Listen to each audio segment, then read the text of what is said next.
So you think, Jay-Z, being an owner of an NFL team would be a good thing? We spent so many years trying to get into the room. Now he has a chance to get a seat at the table. You shouldn't be doing this with this group because they're the owners, us against them mentality. I don't think it's a black and white issue because Eric Reed still has a job and he kneeled right next to Colin Kaepernick. What's the difference between the best in high school when you play, the best in college, and the best in NFL? Your work ethic on every level, on every single team, period. Fastest guy you ever played with. Woo. You hear Bo, you hear Dion. Is that the game with Bosworth? Yes. Is that the game with Bosworth? Yes, that's the game. That's the end of Bosworth. But why acting? It was a dark period for me. Clubs, hanging out, like gambling. There's no bullshit, man. That's what I'm saying. You play these dark roles. You think it's all fun and games. Oh, it's only acting. He's just acting. You take on that stuff. Yeah. Some of the greatest athletes in the world are on the dance floor in ballet. Eddie George, Renaissance man. I mean, are you kidding me? It's insanity.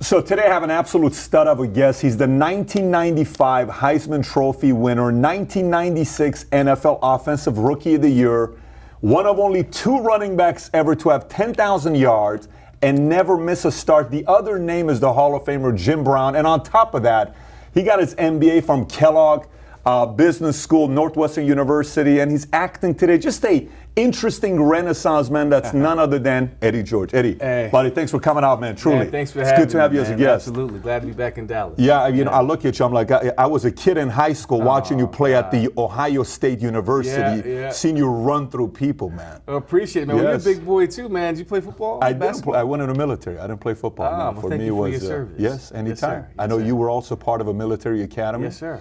In high school, how was that for you? When I was in it, I hated it. I didn't enjoy. Literally, you hated it. I literally hated being there. I was forced there by my mother. My mother, you know, had saw me going down a path that was going to lead to destructive behavior and really not have a prosperous future.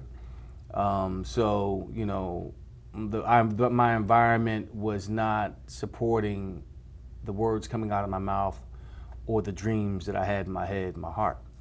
I was a follower more so than a leader. And basically I was a knucklehead and I was going nowhere. At what age was this? I was this is at 13? 15. Oh, 15, 15 years old. And long story short, she sends me to Fort Union Military Academy, fight, screaming and kicking. It was a 7-hour drive in her 1980 orange T-Wing Mustang with the, you take the sunroof out and I didn't see, but I have to use the bathroom the entire time. You know, that's it. You know, I was pissed. Get down there, lo and behold, I start to realize that, man, this might just be the place for me because every college recruiter in the country comes through the school. From Akron to Alabama to Clemson to 1AA schools, Youngstown State. Did you know that at that point? I didn't know. I really didn't know. Got it. I kind of did my research. So I said, this could be the spot for me. And it was. Didn't have success early when I got down there. But once I began to really yield to the discipline aspects of it and fall in line with what the school could do for me and use the resources for my benefit, man, it just took off. It really did. You know, my work ethic picked up, my grades picked up, the discipline in terms of being in the barracks, being a leader in the barracks. Are you away from family at this time? Oh, You're yeah. not. You're on your own. I'm in the middle of Virginia, bro. I'm like between Richmond and Charlottesville. You know, between those two cities, smack dab in the middle is Fort Union. There's no gates, there's no security, there's no dogs. If you leave, it's 100 miles one way and 30 miles the next. Wow. To find you in the morning. How often are you seeing family? I see them on Christmas and spring break. That's it. That was it. And you elected to stay one more year apparently. Yeah, because I didn't have a place to go. Because of my performance in class during my early high school years, and let this be a lesson to those kids that want to play football in college. I mean, it starts in the 9th grade. Colleges look at your GPAs at that point. And I was, getting D's and F's and proud of it and thinking it's funny and cute, thinking, my football talent's going to surpass all that. It's going to get me into a college. Nah, I didn't have a great SAT score, and I'm really embarrassed to say what it was. And my GPA was low, and I didn't have a college to go to. I had a partial scholarship offer from Edinburgh in Pennsylvania my senior year. And no disrespect to Edinburgh, I just felt like I wanted to do more in college football. I wanted to accomplish and be the best among the great players in the nation and compete on that level. So I elected to go back for a postgraduate year. And that was you elected to go back. Yeah, I elected to go back. That's pretty impressive. So at what point did you know I have the goodies to play in the NFL? What age was it for? I know I talked to Kobe. Kobe's like, at 13 years old, I knew I wanted to be one of the greatest to ever play basketball. What age were you like, I think I can really play at the next level? Was there any age that you experienced that? I've always desired to play at the next level as a child growing up in Philadelphia. I always wanted to play in the NFL, but there was levels to it. I was so infatuated with the college game, the pageantry, the traditions, the history. I grew up loving Penn State. I was a big Joe Pa fan. They were an independent school at the time, so they played everybody: Notre Dame, Miami, Michigan, Pitt. I mean, it was this. I grew up on those rivalries and those matchups, and I wanted nothing more than to go to State College and play running back up there. I mean, that was my goal and my dream. But I elected to go to Ohio State because they wanted me to play running back over linebacker. I mean, Penn State, Joe probably looked at me as a linebacker. You gotta be kidding Oh, me. no question. Seriously. I'm 6'3". But did you play line? Did you play line in high school? Or what did you play in high school? I played running back in high school. I told my coach I'm not playing linebacker because if I play linebacker and show just the slightest type of potential, I'm never going to see the offensive side of the football. So back then, I mean, listen. Running backs back then were just as important, or not more important, than the quarterback. And that was a revered position, an esteemed position. You played running back on a team like the Chicago Bears, or the San Francisco 49ers, or Eric Dickerson at the Rams, the Raiders. I mean, Bo Jackson, Marcus Allen. Those are the names. Earl Campbell, with the Houston Oilers, Tony Dorsett. The name goes on and on. So I really wanted to tote the rock. Was there a guy you were looking at coming up? Was there somebody that inspired you? Were you I was just in love with the game. Oh, you just in love with Walter Payton was the standard growing up in the 80s, without a doubt. I was very familiar with Hugh McElhaney, who played the Galloping Ghosts. Did all my research on Jim Brown, the great Jim Brown. Watched his tape. O.J. Simpson. I was just a big fan of running backs, period. But the standard, the example, the man was Sweetness, period. Sweetness was the man. Sweetness was the man. At the top. Yes, sir. Wow. Yes, sir, because he would inflict pain on you. Yeah. His thing was hit them before they hit you. You guys got similar quads, though. Your legs, I mean, your build is, if you look at Peyton, it just doesn't make any sense. He was a gazelle, man. He would explode into you. I mean, he was just a joy to watch. Great athleticism, balance, speed. But what separated him from most was his tenacity. He ran with the relentless spirit. As a running back, you have to run from the spirit. It's not. You don't think your way through a game. You don't just get by. You will yourself to churn out those yards. You will yourself to break tackles. You will yourself to pick up a critical fourth down or a touchdown when you have to happen. People know you're going to get the ball, and that's what you do. I'm getting it. I know I'm getting it. Now let's see who's going to win. Eddie, what's the biggest difference? You played high school, you played college, you played NFL. What's the difference between the best in high school when you played, the best in college, and the best in NFL? Biggest difference you noticed? Work ethic. Okay. Your work ethic. how you pay attention to your craft on every level. I've seen guys at Fork Union that were freaks of nature, way off the chart athletes, better than me, fast, stronger, quicker. So again, you know, it's paying attention to what's important, and the game of football and my education was very important to me. So I had to work hard than anybody else. I refused to leave the gym without getting every last set in. I would miss meals because I would have to finish up my workout at Fork Union. I wouldn't eat some nights. Just to get your workout in. I had to get every single rep in. Eddie, somebody looks at you and they look at your physique and they say, you're a human specimen. I mean, you come in, you look at this body, you say the way he runs through people, you know, it's insanity. How much of it in your level of getting to the NFL is God-given physique genetics, right? How much of it is that? How much of it is discipline? How much of it is association? How much of it is being a student? How much of it is mental and emotional? If you were to put them together, where would you say it really comes down to? Well, you got to have the physical attributes, number one. I mean, you've got to have the God-given talent.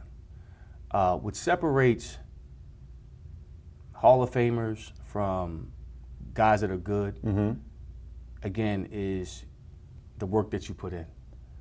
You've got to put in the work, and not just on the field, not just in terms of your body, in terms of your mind. You got to spend time in the classroom.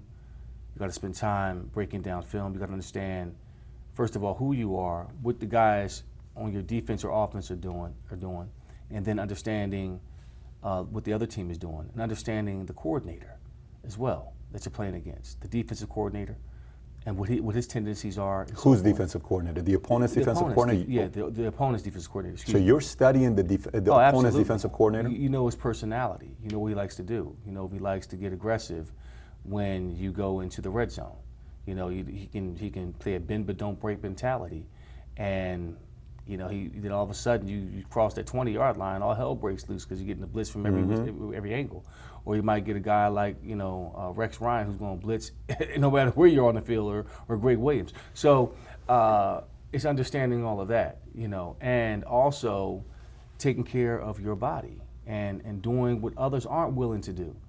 I took ballet lessons when I was in high school. I remember I read an article about it, that you took ballet lessons. Yeah, and it was all, to make me a better all-around athlete. Some of the greatest athletes in the world are on the dance floor and ballet. By the way, Arnold took ballet. Arnold, the bodybuilder, Mr. Olympia. Yeah. He took ballet. Herschel Walker took ballet. Herschel Willie Walker Gault took ballet. Yeah. So some of the greatest athletes of our time have taken up ballet. What did that do for you? Is it flexibility? It was flexibility. It was balance. It was training muscles that typically don't have a chance to get strengthened through traditional strength training methods when you're playing football or basketball. To take this body, 245-pound body, and move it gracefully across the floor, doing demi-plies and spins, and having to land gracefully, forcing myself to do that time and time again. When I go on the football field and I have to do a spin, it's going to be second nature.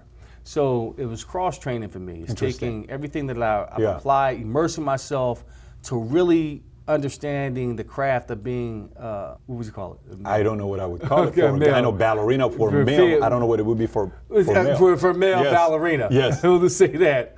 I really had to lose myself in that and become that. So when I went back on the football field, I would be an enhanced person of myself, a different version of myself. You think a part of that is what helped you last as long as you did? Because when you look at the stats that you got, is it the one stat was what? You're the only running back ever to have 7 or 8 consecutive seasons or 300 rushing attempts per season? You're the only running 8 seasons to do that. I mean, you think a lot of that was due to your training and your ability to miss and stay healthy? It was that. It was the blessing of God. I didn't sustain any major injuries. I played hurt now. I played with a lot of different injuries. Of course, yeah. But I think it was because of my training and everything else. Everybody says, well, you were worn out and this and that. No. I could have played, 4 or 5 more years, I think. You retired at 31. I mean, you at could 31, yeah. And I would have my role would have been different. Certainly, I would have been a backup somewhere, but I didn't want that life for me at that particular time. And I, if I was going to do that role, I would like to have done it in Nashville or with the Tennessee Titans. Who was in your draft? I know first pick was Keyshawn, but who else was in your draft? Because your draft is a stacked draft. Oh, right? 96 was You were stupid. 14th pick. 14th, Marvin Harrison, who's a Hall of Famer. Terrell Owens, Hall of Famer. Yeah. Ray Lewis, Hall of Famer. Jonathan Ogden, Hall of Famer. Simeon Rice, who's up for the Hall. Kevin Hardy, Keyshawn was one. Tim Biakapachuka, Terry Glenn, Ricky Dudley were all in there. That's a stacked list Alex of names Molden. right there. Who else am I missing? I mean, that's just to name a few. Yeah. That's just, it was a loaded draft. Zach Thomas, who was in there? Zach Thomas, Miami Zach Thomas? Yeah, absolutely. How tall was Zach, by the way? Was he 5'8", 5'9"? He wasn't a tall guy, right, Zach Thomas? He was about 5. Zach was about 5'9", but will knock your head off, man. So when he hit you, did it look like... You'll feel it. Oh, you'll feel it. Who was the hardest hitting guy? You got hit by a lot of guys. Who was the hardest? Listen, everybody asked me that question. Yeah. No one sticks out over the other. I mean, there's certain guys you got to look out for. No question. John Lynch, certainly Ray Lewis. John Lynch, 47. Yes. Tampa, yeah. Derek Thomas. On that level, you're going to have a headhunter or 2 or 3 on every single team, period. So it's not like, this guy hits harder than the next. Anything you can do to avoid? Is there an art can make to somebody missing? miss. Yeah, the art. You can over pursue and make a miss, or you can set them up as if you're going to, make a move and run into them, or you can just meet them in the hole. And then Which you did a lot of. That was your specialty. Yeah. You could do that.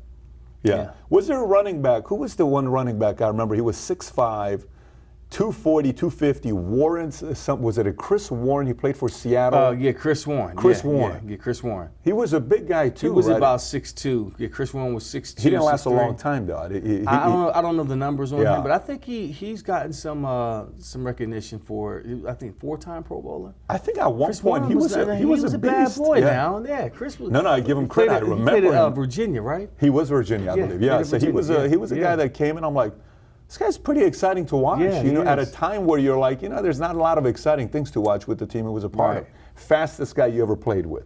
Woo! You hear Bo, you hear Dion. Who's the fastest guy you ever saw where you're like, I cannot even believe how fast this guy is. Joey Galloway, these names. JG was, to me, that hands down JG. And we had some fast guys on our team. Sean Springs, Terry was fast.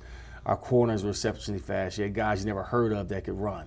But Joey, in a 10-yard sprint, would beat everybody by 5 yards. Everybody by 5 yards. He would beat me by 7. That good. Oh, he ran a 4.17, I think. That's insanity. Yeah. That's insanity. Yeah, Joey was nothing to play with. And right now, at almost 50 years old, he's running a 4.3. 50 years old running a 4.3? I think he's going to be 48 this year. So, yeah. You believe the myth that Bo cracked 4.1 like I he do. You do believe the myth? Listen, it's no myth. You look at the man's highlights. If someone told you, like, oh, this guy could break a bat over his head, he can gun somebody from left field and get him out at third, run up a wall, catch a fly, 5 flies with one hand, a sharpshooter in terms of rifles. And archery as well, apparently. You'd be like, that's bullshit. No, all of it's legit. Have you ever had a chance? Have you ever had a chance to chop it up with him? Oh my gosh, I go to Bo Jackson's event every year. Bo and I have really formed a great relationship over the past 5 years. 5 years? Yes. Interesting. He's older than me, played before my time. Of course, growing up, it was Bo knows, played Tecmo Bowl, used Bo and made a lot of money, destroyed their opponents. And I've had a chance to go to his golf tournament over the last 4 or 5 years.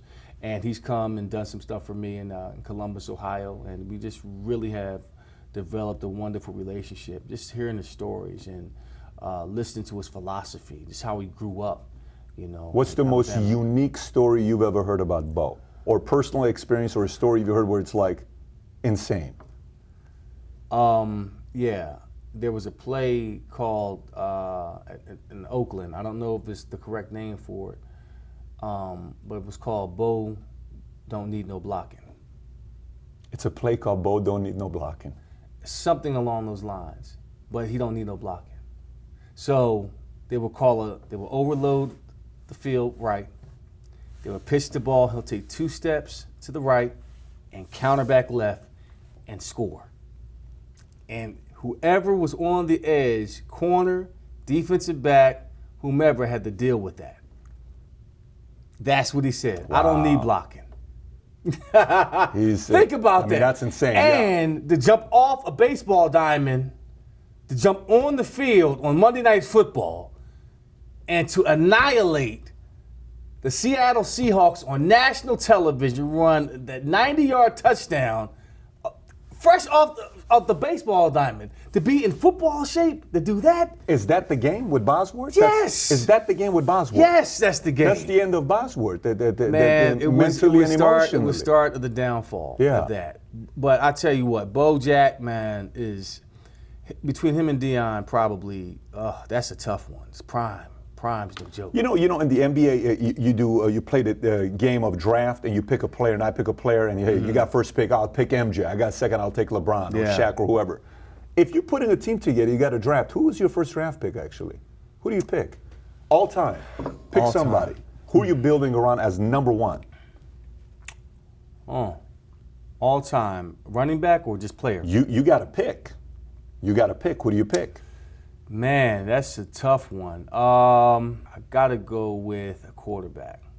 You got to go with quarterback. So you're putting that as number one position today. I got to go with a quarterback. So now you got a handful of choices there. You know? Yeah, you do. I'm leaning toward Peyton Manning because he is so consistent. And I played against Peyton, and there's a lot of guys to pick from. There's Tom Brady. You pick Peyton first over Manning, over Brady. Because I haven't seen Tom out of New England. I've seen Peyton win a Super Bowl in Denver. You see what I'm saying? He won it with the defense, though, when he won. He even joked about it himself with the ESPYs. He won it with the defense in Indianapolis. Yeah. But Peyton is so lethal, man. I mean, he's such a chess player on the field. And he's so smart. He can manipulate a defense. And I would start with him. I mean, it's a tough choice. Tom Brady's the ultimate competitor. I mean, the man has 6 rings, for crying out loud, you know. But, I mean, this is just splitting hairs. But, I mean, in terms of arm talent, you build around Manning. I build around Manning. You build around Manning. Yeah. And by the way, the year you won Heisman, wasn't he 6th that year? I think he was 6th because it was his second year. He was 6th that year when you won it, yeah. And, you know, here's a guy that went from, like, he's a scientist when it comes to, when you look at him from the outside, you're thinking he's got a personality. He's a math guy, prepared, the neck issue comes back. Interesting. So you would call him the greatest of all time? I wouldn't say that. You said who would I pick? Fair enough. The greatest of all time. That's a completely different. You going sweetness? You going? You can go Jim Brown. Oh, you're gonna go Jim Brown. I mean, Jim, he could play in any era, and just what he put up, the amount of yards he put up was over 16,000, in I think 8 or 9 years. And they only played, 12 games, I believe? Do you think that's one of the reasons why he gets the kind of respect he does from the players, and partly what he did for the community and how he was as an athlete? I think it's both. Yeah. I mean, he was a better lacrosse player than he was a football player. So what does that tell you? Wow. Yeah, that's an urban legend. That's unbelievable. He was a better lacrosse player. Yes, a better lacrosse player than he was a football player. That is insane. So, Eddie, when are you getting the call? When are they going to call you? When are they going to call you from the hall? When God moves that to happen, man. How important is that for you, for that to become a reality? I'd be lying to say if it wasn't important. I'd be greatly honored. Obviously. Mm-hmm. You got a lot of guys rooting for you, by the way. A lot of guys rooting for you. Well, I appreciate it. Yeah. But You know, I'm one to believe if I'm worthy of being in the Hall of Fame, I'll be in it. And if not, I can still get my sleep at night. You know, I put everything I had into the game. I squeezed everything out of it that I could possibly imagine. The platform has opened up so many opportunities for me in business, me personally, spiritually. I've had the opportunity to meet people from all crosses of walks in the entire world. So to be recognized as a Hall of Famer would be wonderful. But again, it's not up to me. They have to go through their process, and if I'm worthy, I'm worthy. You're comfortable with that? I'm comfortable. That's great. That's because I know I was watching, I think it was Moss and Ray Lewis. They were talking, and they were talking about how you belong. And then they mentioned you, and I think it's Fred Taylor. Yes. They were talking about the two names that they got. And when you look at statistically, your average per season yards is what, the 7th highest, and there's 5 NFL running backs in who are lower than you. So even if it's an argument and a case being made, the numbers back it up, you know, when you look at that. Yeah. I guess if you look at the numbers, you look at a lot of different factors. What else do they look at, though? What other factors? I don't know what they look at. How much of it is I politics? don't know. Is it like, you know, do you have to bow down to the NFL for them to say yes, or? Hey, you know what, man? I don't know what it is. I wish I knew what the criteria was or is. I know that they're trying to get a lot of guys in. You're up against a lot of different, not just my position, but you're up against guys from the past, and you're up against guys that are coming out this year and are eligible. And it's only like 4 or 5 slots, 4 players. So again, you know, if and when is my time, it'll be my time. Well, we're looking forward to that time when it comes, because again, a lot of people believe you belong in there. But let me transition to another part. You know, with one of the things that you're looking at right now with the NFL going on with Jay-Z and the whole conversation with Kaepernick, and why are you going from the NBA and now you're sitting there talking right next to Roger Goodell, and there's all this controversy. What are you feeling about the whole thing taking place today? Well, I look at it from both sides. From the player side, from the community side, and certainly from Jay-Z's side. Jay-Z is obviously one of the greatest, if not the greatest, MCs of all time. He's transformed himself. Well, he's probably always been a great businessman, but he's made some great business moves. Given the situation in the NFL with Colin Kaepernick, he brought light to a situation that really needed to be focused on. And I think he did just that. He served his purpose in doing that. He being Kaepernick served his purpose. Got it. In terms of bringing it to social justice issues. Sure. And having a platform to speak from and so forth. Now the question becomes is, how do we collectively move forward? Where's the win-win for the NFL? And where's the win-win for social justice and players allowing themselves to express themselves in that regard and have freedom of speech and so forth? So I think they're at that point now where they want to move forward to say, okay, we're beyond, you know, bringing a light to an issue that we already know what the issue is. What are now the solutions to have guys make a difference, a real difference in our communities when it comes to social injustices and so forth? And the NFL being in harmony with that, so there is no dissension. So somebody can't just hijack that platform and use it for political reasons, which it was used for to begin with. So that's where we were down this road. And I hate the fact that, you know, in our communities, you know, you got some guys that are coming at Jay, and Jay has to defend himself, you know, and that's not really where the war is. We're all trying to move the needle forward in terms of bringing light to social injustice, not who's right, who's wrong. You shouldn't be doing this with this group because they're the owners, us against them mentality. Well, the owners, they give you your paycheck. So why not try to figure out a way to move forward and unite and try to come up with solutions versus saying it's us versus them. And I think that's, in essence, what he was trying to come across. And listen, man, he's an influencer. And people listen to Jay. So there are not many bigger influencers than him in the community. So that's what I'm saying. And if it takes for him to say, okay, you want me to be involved in your halftime shows? Sure. All right, this is what I want to do for the community. I want to move the needle forward. And I think what got lost was, well, what about Colin Kaepernick and a job? Now, do I think that he's been blackballed to some degree or whiteballed, however you want to say it? Yes. He did take a settlement. If my memory serves me correctly, I think 4 different teams reached out to him at that particular time. I think it may have come down to whether he's going to be a starter or backup or whatever. He may not have done this. I don't know the particulars of that, so I can't really speak intelligently on that. But the opportunities were there. So the bottom line is, can he still play football, the game of football? Can he be an integral part of a team to help them win and produce wins and touchdowns and all of that? And that's the question that has to be asked in terms of somebody bringing him in. Because bringing in a veteran, that's going to be money. In this game, it's a young man's game in every sense of the word. Younger means cheaper labor. Got it. All right, so that's dollars and cents. So I don't think it's a black and white issue, because Eric Reed still has a job, and he kneeled right next to Colin Kaepernick. He's with the Carolina Panthers right now. That's a good point. So that's kind of how I see it. Now, from your perspective, you served in our military. How do you see the situation?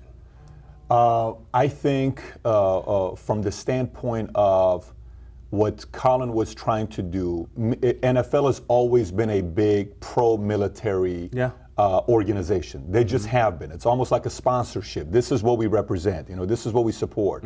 NBA's been slightly different. They all have a little bit of it, but it's been different. So when you do that, and the biggest message you're giving is to veterans, we stand for them. The veteran community is a little bit upset by it. They're offended by it, and their interpretation now. Colin may come back and explain and say, hey, I don't think this is the case. This is not what I was doing. I was not trying to disrespect that, which is fine. Yeah. But then he goes to Miami tryouts and he's wearing a Castro. Then it's a shot at the Cuban community, and you're in Miami. So then you wear some stuff with pigs, and there is limits to it. And so if you're poking at it, like let's just say I run a company, and people come to me and they say, hey, we don't think this company is equal opportunity for women as it is for men. Okay? What's the first thing you're going to do? Maybe you're going to take a look at it. Let me see if we got the opportunity. And then from there, you make adjustments. But if it's constant and adjustments are being made, I don't know. So I don't just think he's going only after the fact that he doesn't feel his community has it. He took shots at the Cuban community. He took shots at a lot of people. And you go back to talking about Reed. Reed still got a job today. Yeah, and I think what Stephen A. Smith said, I'm curious to know what you say about this. Stephen A. Smith said, there is this notion that the moment a Jay-Z has to make a decision like this with a Roger Goodell, you're selling out to the white man to move up, There's some of that taking place. I'm Middle Eastern, I'm from Iran, I wasn't born here. I was an immigrant when 10 years old, we went to Germany, I lived at a refugee camp and I came here. There's a little bit of that in the Middle Eastern community, say, hey, you sold out to the white man to move up in the business world. Let's just say they say that to me. So partly I'm looking at Jay and I'm saying, listen, this is a guy that's his entire career, everything he's done, it's about giving back. Why are you, your prophecy is being fulfilled. Part of us, we spent so many years trying to get into the room where the decisions happen. We finally get into the room. Now he has a chance to get a seat at the table. There isn't a lot of diversity among the owners of the NFL. Not a lot. I don't think there aren't any African American owners in the NFL. So in some respects, you almost have to applaud him for even attempting. Even if I think it's rumors that are floated around the NFL around this about him being an owner and so forth. I don't know, but if that were the case, you want somebody that looks like you that can represent you. So when cases like this come up, there's a point of reference. You have somebody that can represent that to some degree. So to say that he's selling out, I don't know. At some point, but how do you move the needle along if you don't have the other person involved? It's always going to be dissension. I'm more about, okay, we've had an issue. Let's solve the issue. Now, how does everybody win? How do we move forward so everybody feels like they're going to win?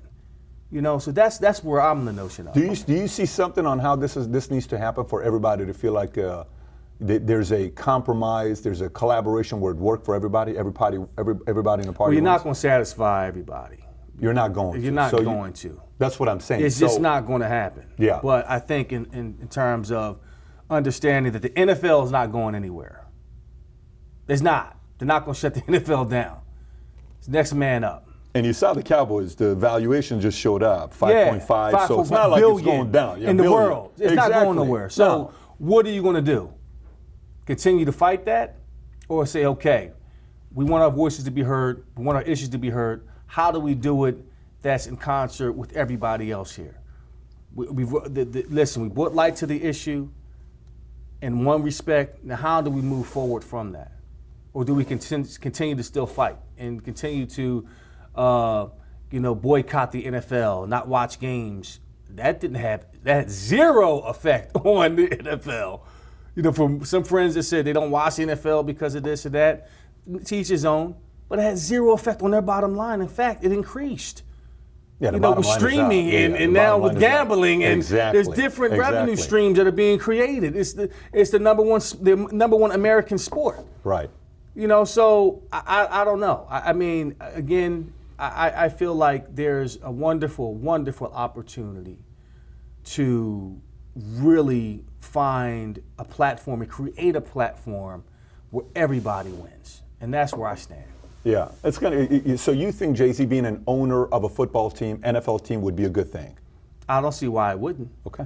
I really don't. Do you see that happening anytime soon? I mean, listen, I know he's a billionaire, but these guys that have these teams are their hobbies.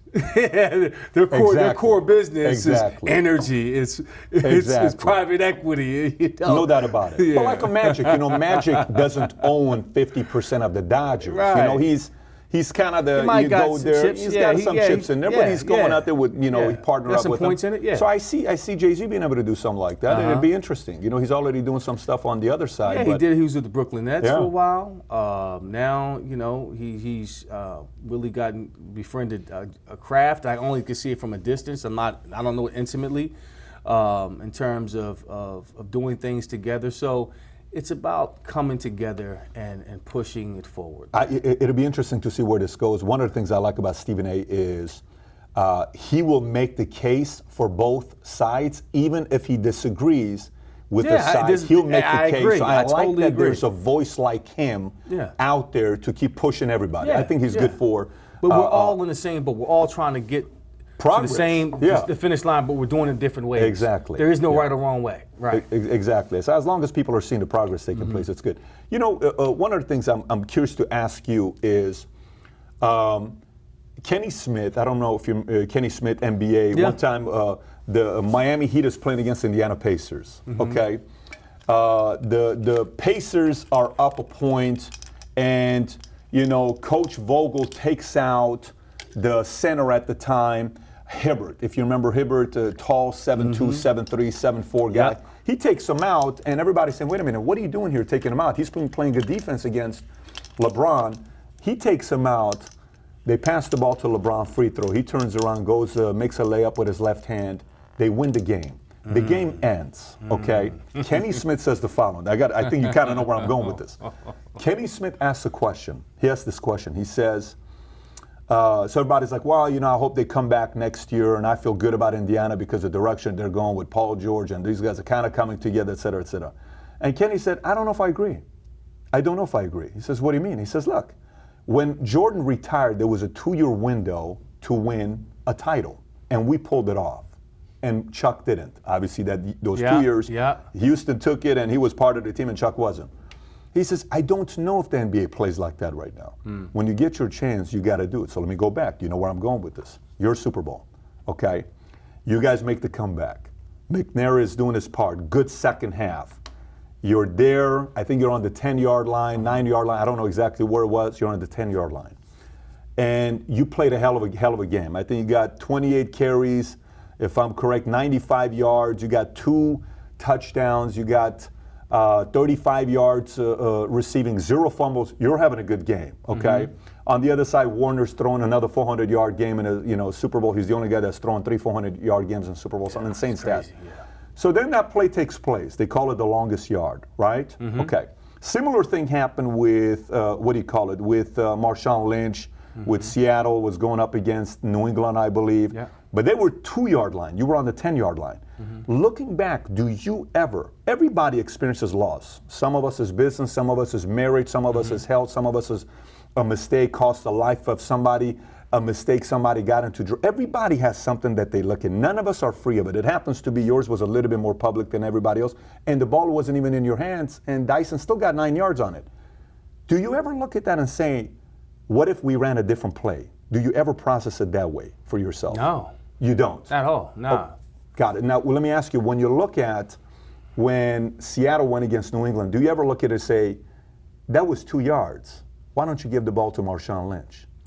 And they had a timeout.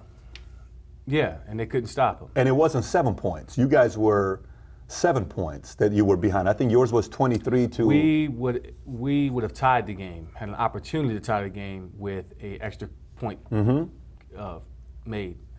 I don't look at it for terms of us. No, I don't think. I think we had the right call. You had the right call. We had the But when you right look call. at Kevin was supposed to take one more yard to sell it a little bit more, but Mike Jones made one hell of a play and came underneath it and made the tackle, and everybody still remembers Super Bowl 34. But in terms of Marshawn Lynch, I was a little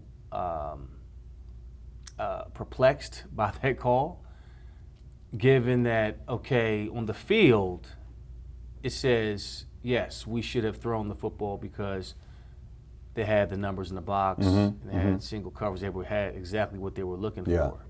And Malcolm Butler made a hell of a play. But in terms of will, we go back to the position of the running back, and you still got a timeout, and you got beast mode back there.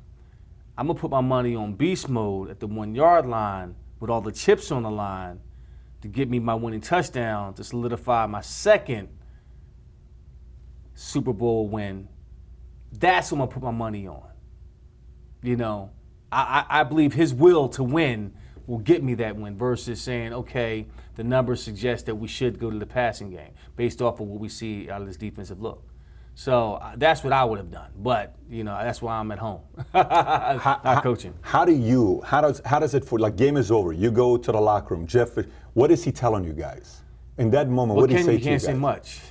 Is it like a short conversation and you just kind of move on and you let everybody go home? What is that conversation like? It's really no conversation. It's more of just being there to console one another and to embrace one another and to say, man, I'm proud of you, and to kind of decompress. I mean, there's not much you can say. We all knew what it was. We all knew we fought hard. We all knew we came in within 1 yard of holding up or possibly holding up a Lombardi trophy. But it wasn't anything that we could do anything about. It's not like go win for the Gipper next year. I think once the dust settled for me, I was ready to go back to work. I was inspired. You were inspired? Oh, yeah. And you had a hell of a season then. You had 16 touchdowns, you had 1,500 yards. I think you got 8 votes for MVP that year. Marshall Falk took it. McNabb. Oh, that was a foul. So you came back after that. Yeah, I came back after that. Yeah. So it wasn't the best season you had the Super Bowl year. Nah, that was the following year. So you came back determined to prove a point. To prove a point. We had the best record in the league. 13-3. 13-3, and lost against Baltimore in the divisional round in Tennessee. And that was a different story. That was a different story. Yeah, but it's part of the game, you know. And the reason why I asked this question is because in the business world, Eddie, if I tell you a couple of the deals I've done where you're like, oh my gosh, how did this go? How did I not see this? What if we could have done this? But I think sometimes, you know, when it happens to some people, they think they're the only person that goes through it. Listen, man, you're going to get your ass kicked on the football field. You'll get your ass kicked in the field of business. And I know what it is to get my ass kicked in the football field and in business. So we speak the same language. Yeah. You know. I mean, when you went to Kellogg, how was that for you? How was that experience? Oh, man. It was tough, but I relished in the fact that I wanted to be comfortable in being uncomfortable. because that's the reason why I went, was to learn about finance, to learn about different business practices, to learn how I could take my business to the next level, you know, from being 100,000 to a couple 100,000 to a million to billions, you know, to realize that, hell, you know what, maybe this core business is not really what I need to do. Maybe I need to do a pivot and do something else, something that really supports my network, my knowledge, the things I have access to, and really build an enterprise. And that was a very tough situation, because it was some things I didn't know. I had to take accounting classes, I had to take finance classes before I even went to Kellogg. I had to go to Belmont University Before I went to Kellogg to prove that I could handle the load. And here's coming from a guy where you're kind of you were earlier embarrassed to tell your SAT score. Yes. And you're going to Kellogg. Going to Kellogg, exactly. So was it purely an effort thing back in the days versus then you put the effort? It was all effort, man. Isn't that amazing? Yeah, I tell my son like that all the time. School comes easy to most. Yeah. But I was a grinder. And I didn't want to grind back then on the education side. But I realized that for me to have more opportunities, and really for me to grow and become the businessman that I wanted to reach my full potential, this is what I needed to go through.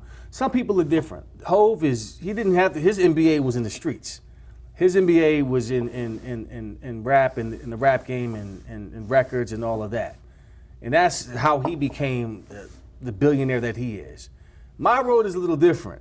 I got to go to school. You know, there's some things I got to learn. Was it constant case studies at Kellogg? Oh, Is it case study after case study after case study? Loved it. Those are the best. I still love it. Yeah, those are the best. When you have a chance to get a case study, Yeah. I'm a nerd like that. And you get the paper, you kind of go through it. So you enjoy the case studies. You get the case study, then you take out the numbers. If it's a finance case study, you extract the numbers, you look at it, you say, what could they have done differently here? Where are they losing money? Yeah. You look at the contracts, you get the minutia of it. And that's where the learning happens. And then you have some guy that's from India who's in the banking industry or in banking or in finance or engineer, whatever. Yeah. And they talk about that same issue that they had and how they solved it, you know, or didn't solve it.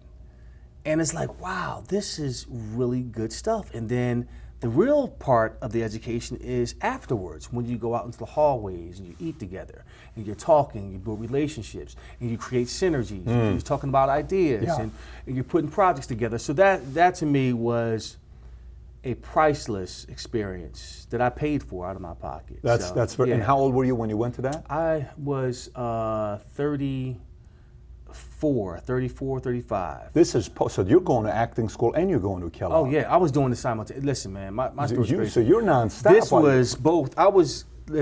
My schedule. That's impressive, Eddie. I mean, I thought Kellogg was post like recent. No, I graduated in 2009. Yeah. So when you left NFL and you're doing acting you said 10 years. You did a couple of years. Acting during the week. Yeah. Commentating on the weekends. Flying from LA, going from Nashville to LA to Chicago, back to Nashville. My wife was on the show Survivor, so she's gone. My son is 3 years old at that particular time, my youngest. So it's a lot. My family I was all over the place, man. Trying to figure it out and have a career and commentating. Maybe I spread myself too thin, that's why I'm not on TV anymore with that. But you know, it was a wonderful experience to do it, because now I'm expanding by consolidating, you know, in terms expanding by consolidating. Yes, absolutely. So, but why acting? Was it when you were a kid where you're looking at, actors? I was commentating, and I wanted to be, part of the reason I wanted to be a commentator, a better commentator, and I felt like acting was a way for me to do that. But acting is not therapy, it's therapeutic, it's cathartic. So at that particular time, when I left the game of football, there was a lot of emotions. Tell me what you mean by that. It was a dark period for me in terms of who I was, what I was going to do next, and how I was going to get there. Really figuring out what the hell I was going to do next. Eddie, is this a part of where kind of like, a buddy of mine gets out of the military, and he says, dude, I have no idea what the hell to do afterwards. I'm going from military to civilian. I'm lost. He was going through depression. He was going through anxiety. He didn't know how to make the adjustment. He's like, I have no idea what the hell to do. And he was in his 30s as well. Is it similar to that world? It's exactly that. To go from preparing to play in front of thousands and thousands of people, 60,000, 40,000, 100,000 fans every week and chanting your name or booing against you, to now silence in your house with your wife, your kids, seeing her every day. She's used to you being gone. That's a whole new dynamic on the relationship now. So who are you? And what's going to bring you peace? So I want to go back to the things that brought me peace. Clubs, hanging out late. Those things, playing cards, gambling, traveling. That was all a part of who I was.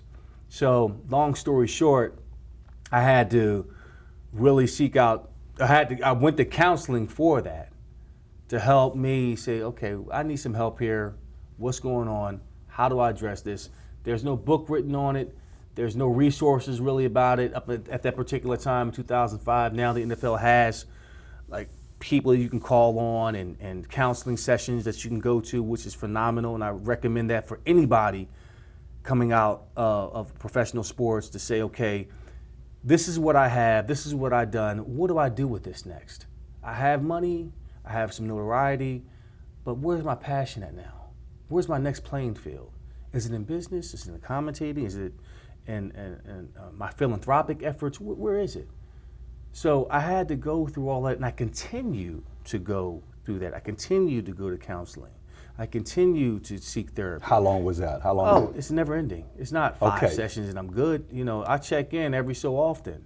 It's still on point with that. But back to your original question was, why acting? That's why acting.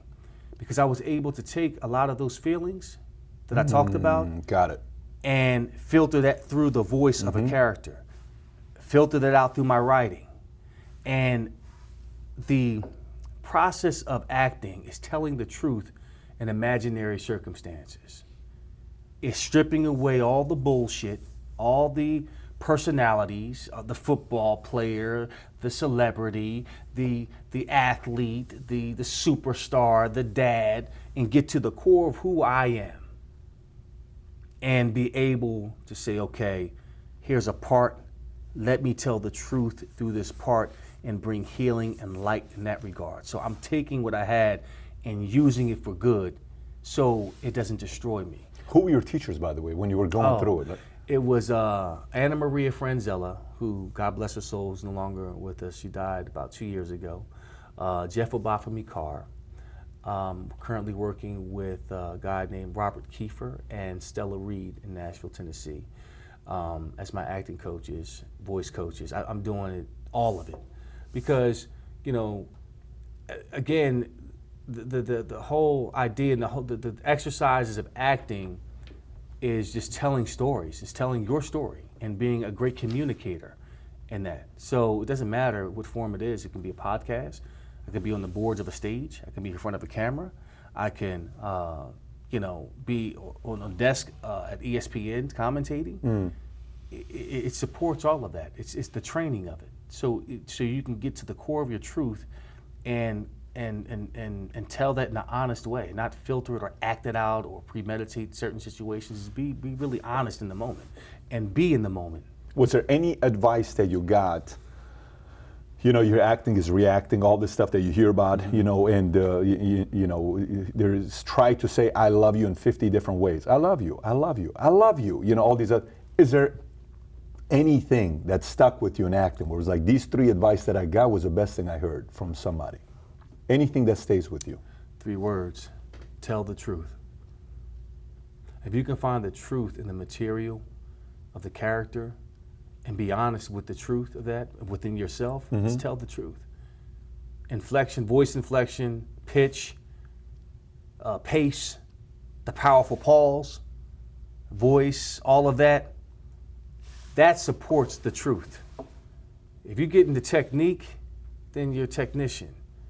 But if you're a truth teller and you work on the components of the voice, the pitch, all of that to help you tell the truth, then it'll be expressed that way. But always get to the core of telling the truth. and be honest and open about it and be vulnerable. The characters that scared me the most are the ones that have to be vulnerable. I mean, really emotionally vulnerable. I played some different characters that I had to go there, and I had to be honest with it. You know, like, well, on this line, I'm gonna cry here. You know what I'm saying? Nah, it don't work that way. It don't work that way. Nah, I could be delivering a monologue, and it was one night I just did Top Dog Underdog this past year, and it was this one scene where I'm talking about why they leave us. These two brothers, both parents left them, and they were fending for themselves as teenagers, and they have this dysfunctional relationship, and they live in this apartment together. And he comes in, my character comes in drunk, just lost his job, and the brother set up the table, and he's having his girlfriend come over, and he's really decked out the apartment and so forth. He has the family album out. And I'm going around the room looking at the different stuff. There's the wine and the glasses. I pick up the family album, scope it through it, and I'm talking about the good old days. And I finally get to a point where why they leave us. And then as I'm saying this monologue, talking about the food on the table and this and that, I started having images of my own life, my father not being there in my life. And I got so emotional in that it choked me up to the point where I forgot my lines and I forgot where I was, because that's the beauty of theater. And to the audience, it resonated as, I guess, a real moment. For me, it was like, oh shit, I don't know my lines, but I'm really honest here. Wow, I'm wide I open. got You it. see Yeah, what I'm saying? of course. So it was a healing moment for me, because that was suppressed probably in me, and I really didn't realize it. So that's why I love acting. So do you think acting is somewhat therapeutic? It's therapeutic, but it's not therapy. There's a difference.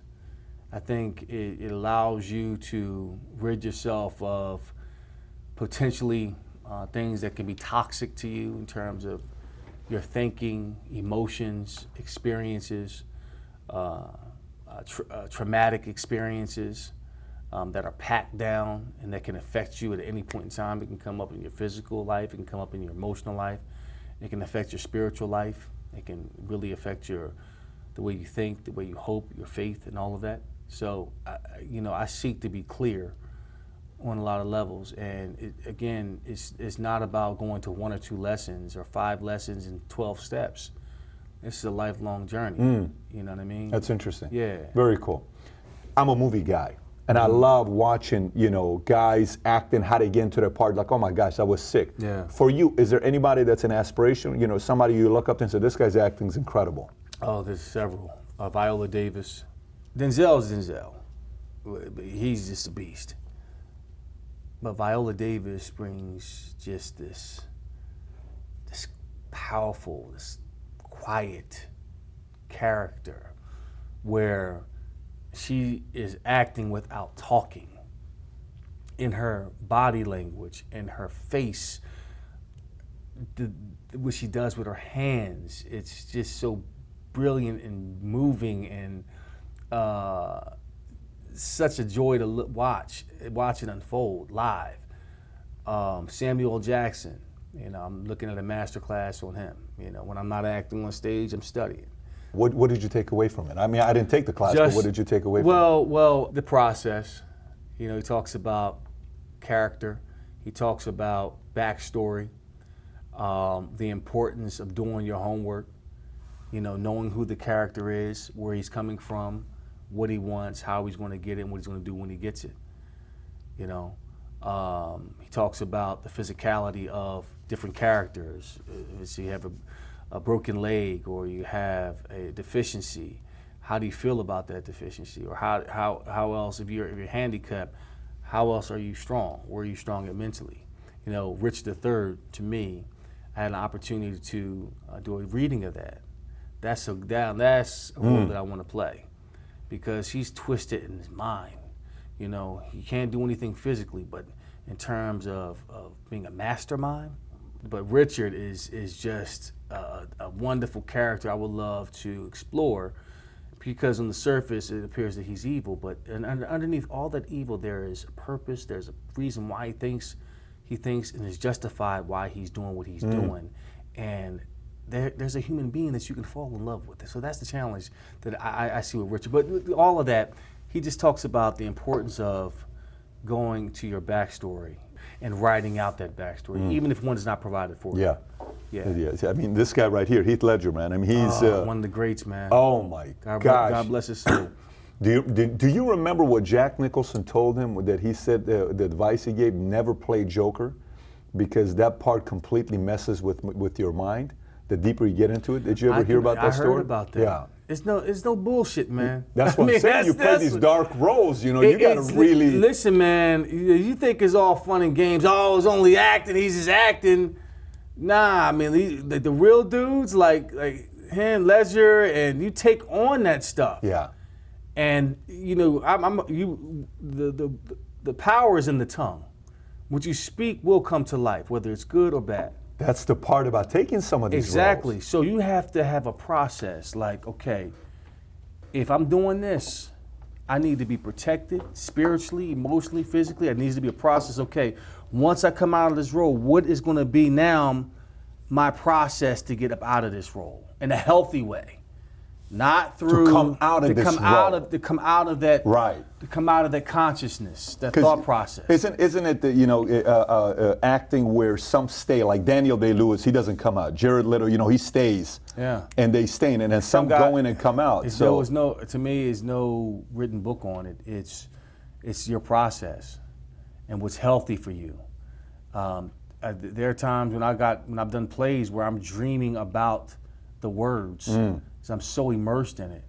And if it's dark, it can affect you in that way. So you got to have something to come back to ground you, whether it's a crystal or incense or your pictures of your family to say, oh, this is me. I'm Eddie. I'm not Richard III. This is Eddie. I'm not, So it's. Do they teach you that in acting school? Do they teach you like some of the roles you got to come back? Or? My acting coach would strongly suggest that. Have something to keep you grounded. So I tell you a funny story here. Maybe it's not a funny story. Aaron Spicer. I don't know if you know Aaron Spicer. Mm-hmm. He's the acting coach to Will Smith, J-Lo, and a lot of these guys. I'm living in LA, 20-some years, right? Mm-hmm. My wife gets me a gift to meet with Aaron Spicer. So I got you a session. You're going to go meet with Aaron Spicer. Wow, so nice. That's a nice gift, right? So I go, and she says, I'm going to go with you. So I go and I said, look, I've always been curious about acting. I'm curious to know what he's going to say.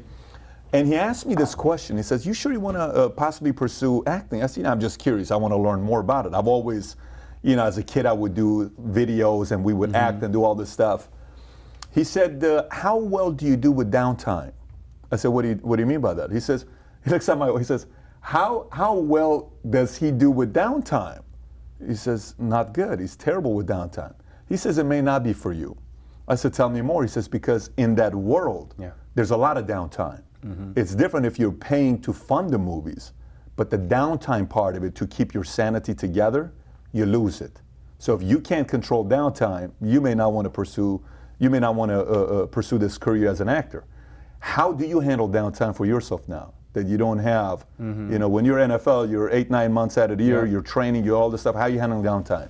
Downtime for me is kind of full time, because there's the entrepreneurial side of it. There's the entertainment, entrepreneurship, and education. Those are the three buckets that I operate out of, my 3 E's. Entrepreneurship, education, entertainment. Got it. So we cover the entertainment part. So when I'm not on stage, I'm developing my business, which is my wealth management business, where I got my Series 7, 66. Eddie, you got your Series 7? Oh, yeah. Seriously? I've been in the business for 3 years. Get out of here. Yeah. Who are you with?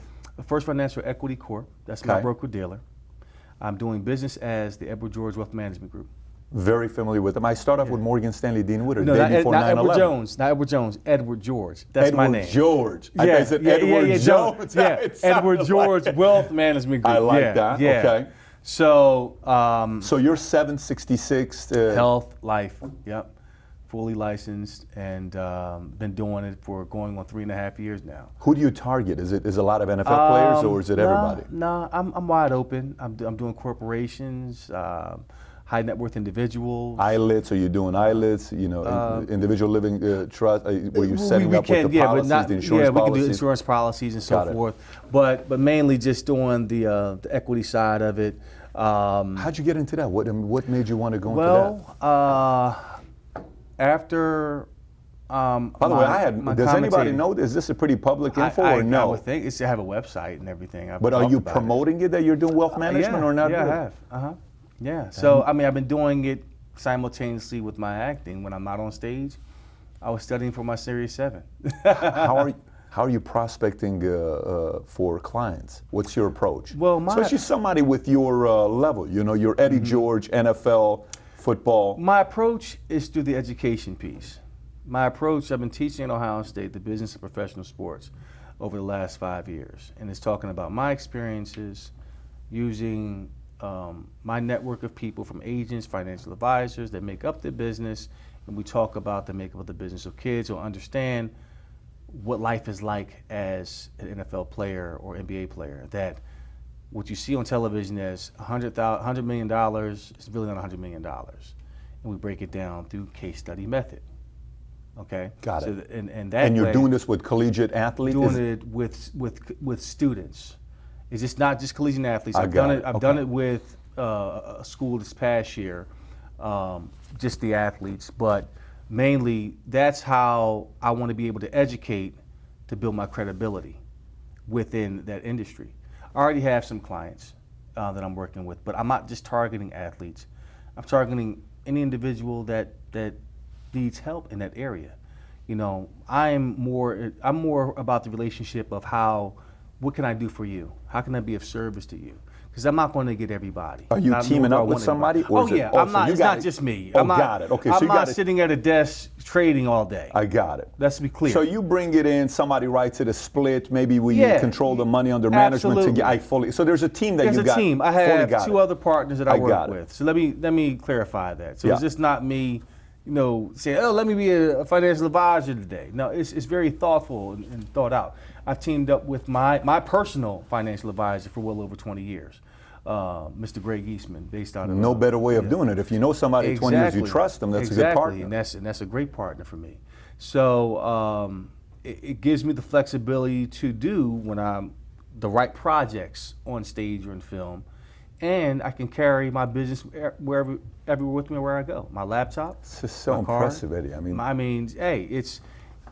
Hey, if we can create synergies, we can do it. Because how many other guys you know that are doing Series 7? Like how many NFL guys?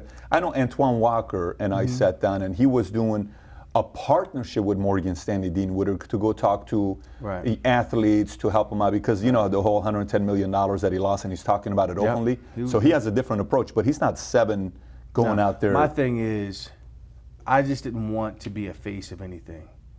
You get a lot of these companies out here that offer you, hey, you don't have to do don't do all the work. You don't have to do much. All we want you to do is just go say, this is a great opportunity, talk to this guy, and we'll give you a check or $500 or $1,000, whatever that is, for referral fee. Why get that when I can get a piece of the pie? Good for you. And compound over time. No doubt about it. When all I have to do is sit my ass down and study for an exam. A 6.5 hour exam. 6.5 hour exam, which is a beast. It's a bear. Took it twice. You know what I mean? Of course. So I passed the burning sands of that. So now I want to get rewarded for a lifetime just versus just being an endorser or something. That's cool for some. But if I seek the real ownership, and if I really want to do this, then I'm going to do it. And I've done just that, both as an athlete, as an actor, and now as a wealth manager. That you're a Renaissance man, Eddie. I mean, listen, man. You can label it that. I just your call business card's got to say Eddie George, Renaissance man. I mean, are you kidding me? All the different things you're talking about. Yeah. That's a wide range. And then, Taj. SWV, I was playing her music earlier. Where are you really? Do you know who she is? Weak. I get weak in the legs, but then there's one. It wasn't one of them in what was that one movie? She was in. Was she in Boys in the Hood? No, Boys in the Hood It was Above the Rim. Above the Rim, yeah, Above the Rim, which Yeah, was brilliant stuff. when it came out, it was a good movie. She was in Above the Rim as well. I think her music was in Above the Rim with was it No, Wu-Tang was the one song she did with Wu-Tang was in the song. Yeah, I think it's Anything. Yeah. So what's next for you, man? What are some projects you're working on right now? Right now, I'm obviously working on the wealth management side, still prospecting clients, building relationships. I have my jersey retirement, to retire my jersey, September the 15th. Opening game, home opener against the Indianapolis Colts. Myself and Steve McNair. And that week, we have a bunch of events. One event is going to be on the 12th with myself and a former enemy of mine, Mr. Ray Lewis, called Cocktails, Conversations, and Cigars, where Ray and I have a very unique relationship. We go way back to 1996. We both came out of college. Our friendship started there. Became frenemies while we played because we had such awesome but yet painful wars. He's clearly, in my mind, one of the top 5 players to ever play football, ever, because of Ever. You're not even saying position. No. He transcends that because he was a quarterback on the field, and I've seen him do things on the field. You're like, oh my God. On film, this team. I segue a little bit. I got to talk about it. His teams early in his career were so bad, they were a laughing joke. But you will always see 52 around the football, regardless. There was this one play where this running back ran like 60 yards downfield. They're already losing like by 3 touchdowns, Baltimore. He runs his ass down on the sideline and catches him on an angle. And this guy's got speed. I can't remember the running back's name. So there's no quitting him. There was none of that. So you're dealing with the alpha male in that. And we've developed a strong relationship. So we're going to talk about our war stories, playing football, but we're going to talk about what we're doing now. Ray has a lot of different interests. He has a huge heart. He's a giving man. Has the entrepreneurial spirit, and we're going to talk about some of the things that we're going to collaborate on, some things that we're doing individually, and really try to enlighten, entertain, and educate the audience. And hopefully we can make this into something that you can see on television or do around the country for different speaking engagements, different corporations, in terms of leadership. There's some great things that we can bring to the table in terms of leadership for businessmen and so forth. You guys are thinking about taking it that route. Absolutely. I fully see that taking place, of course. Why not? And this is just one that we're going to do in the celebratory environment of my jersey getting retired. That's incredible, man. I'm excited for you, man. I'm excited when we get the news and ESPN or Stephen A. or somebody announces it. I'm going to say, we talked about this, man, when we said you belong in the Hall of Fame. I appreciate it. So what we're going to do is we're going to put all the information on whatever you got working on. We'll put it below, even the wealth management company, Edward George. Yes. We'll put the link Edward below. Edward George, that's my real name. Yes. We'll put that below. If you got any money management, you want to reach out to he and his team, we'll put the link below. Social media links we'll put below as well. And also, I'm assuming there's a website for this Arrington Vineyard. Yes, link. You can go to Eventbrite. I can have my assistant send you. Yeah, we'll put that below as well for people to get a hold of it. But Eddie, I got to tell you, man, it felt like 5 minutes. I'm getting signals because I know you got to get to your flight as well. I appreciate you flying out here to Dallas. Hey, man, let's do it again, man. Let's do a part 2 to this. I'm definitely looking forward to it. Brother, thanks for coming out. Absolutely. Thanks for having me. Appreciate you. All right.